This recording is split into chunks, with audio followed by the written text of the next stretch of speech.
good point. And again, we have 4 dogs and 3 Labradoodles and a rescue miniature poodle. We always have 1 rescue dog, and that's another story. But we have one of the Labradoodles, the mid-size. She is totally uninterested in breakfast. Everybody else thinks breakfast is a great idea. And she says, no, not interested. And we just, and she never eats it. So, but we still put it out because she likes to growl at everybody else.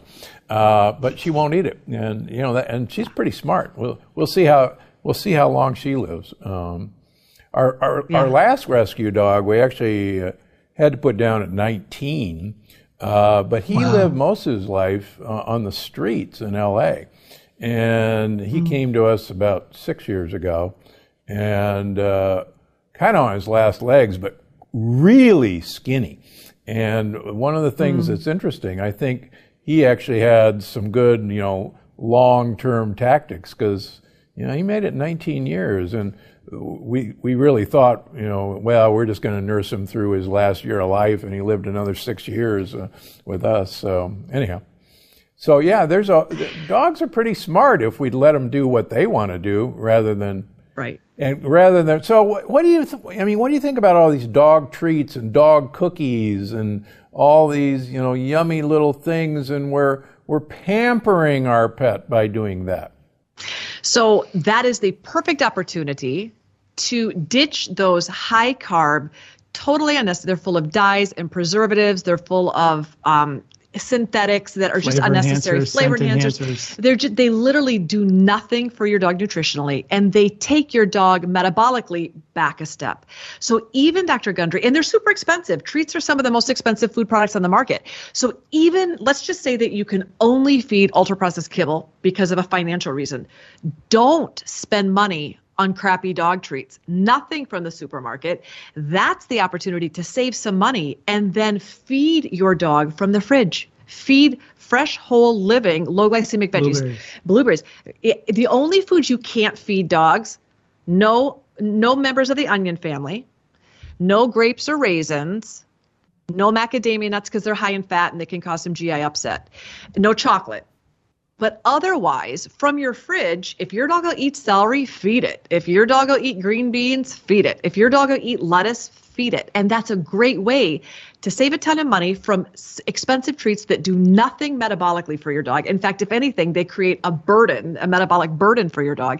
Get those treats out of the house and start using real fresh foods as treats. I can say, Dr. Gundry, when, the first thing, it's kind of a knee-jerk reaction for me when you say to me, hey, what do you think about these treats? That being because I'm a pet parent whose pet was severely injured and hurt from consuming treats. Yeah. The treat world is a very finicky, unregulated space. It was very important to us because of my dog Sam, and I had her kidneys damaged in 2008. I was feeding her those chicken jerky strips that were making waves and hitting the media in the early part and the later part of the 2000s. Everybody wanted to feed chicken jerky strips at that time, and sourcing was a huge issue because you could bring in things from foreign countries and package them into your home country where you live and say that they were made or packaged in that country. And a lot of things were coming in from China at the time. I know that still today, the FDA, with a 15-year investigation, still hasn't been able to figure out what's going on with some of these treats. But that being said, it was very important to us to put into our book a guide of some of the things that you need to look for that can be potentially very harmful to your pet that are currently put in treats. A lot of whitening products, for instance, the Environmental Working Group just posted that titanium dioxide is maybe not the greatest thing in the world that humans should be putting in their body. I know in children's food, packaged candies and so on and so forth, this whitener is used, and new research is showing that it can actually mutate DNA. Well, these whiteners, like titanium dioxide, are in almost every single pet treat. Everything. It's in rawhides, yes, dental gels, veterinary prescription diets. It's in everything. Remember, these treats are made to appeal to you, not so much your pet, because you're buying it. So if it looks delicious to you, if you buy a treat that looks like bacon, it's bacon flavored, but there's no indication of bacon in the treat. You've got to be careful and ask questions because these treat companies will work with a lot of chemical companies and use things like cadaverine and putrescine, these scent-enhanced products that when your pet smells it, they're addictive.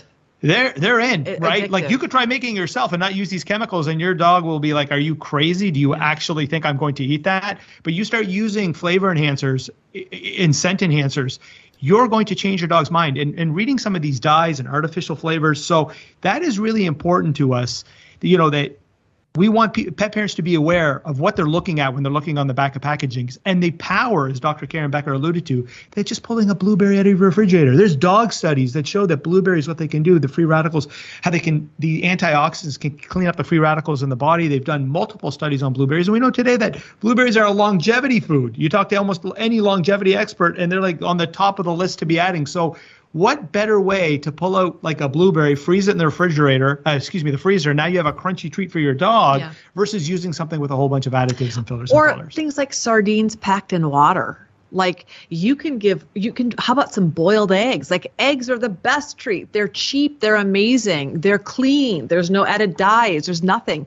Dogs love eggs. So there's some easy, simple things right in your fridge that can completely replace those ultra processed treats that do nothing for your dog, and they're incredibly expensive. And you end up paying to give your dog health conditions that you have to then pay your veterinarian to try and fix. So you're better off just feeding clean foods, clean treats to the best of your One ability. last thing that we'll add, Dr. Gundry, is there's some incredible pet parents, small farmers who have like small farms, or people at the farmers market that are actually doing some incredible things because they want to avoid these type of synthetics and dyes. If you have a local farmers market and they're making homemade chicken jerky, or you can buy chicken breast and chop it up and you can just give cubed chicken, fantastic. So there are some amazing treats made with human grade ingredients that are single ingredient. You flip over the back and it just says rabbit meat or lamb lung or venison liver. Those are excellent single ingredient, high protein. As long as you can pronounce everything on the label,